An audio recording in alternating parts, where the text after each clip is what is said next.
এবং হওয়াটাই স্বাভাবিক হয়েছে। আমি এই জন্য ক্ষমা চাচ্ছি। ফিরে আসবো কিনা আমি জানি না। আমার নাম শান্ত। গত 5ই আগস্ট শেখ হাসিনা দেশ ছেড়ে পালানোর পর এই প্রথম জনসম্মুখে এসে কথা বলল আওয়ামী লীগের কুখ্যাত নেতা শামীম ওসমান। তো কি বলল শামীম ওসমান তা জানতে না টেনে পুরো ভিডিওটি দেখুন। শেখ হাসিনা দেশ ছেড়ে পালানোর পর তার নেতাকর্মীদের কোনোই খোঁজ খবর ছিল না। ওবায়দুল কাদের, ডিবি হারুন, এমনকি আসাদুজ্জামান খান কারোই কোনো খোঁজ খবর ছিল না।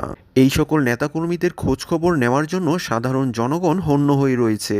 এর মধ্যে অন্যতম নেতা হলো নারায়ণগঞ্জের কুখ্যাত সন্ত্রাসী শামীম ওসমান।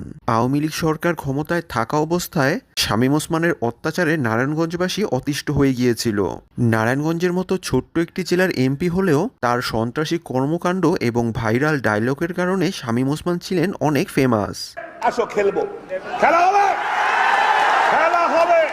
তো এই সন্ত্রাসী শামীম ওসমানই গতকাল রাতে নাম না জানা একটি ফেসবুক পেজ থেকে হঠাৎ করেই লাইভে আসেন।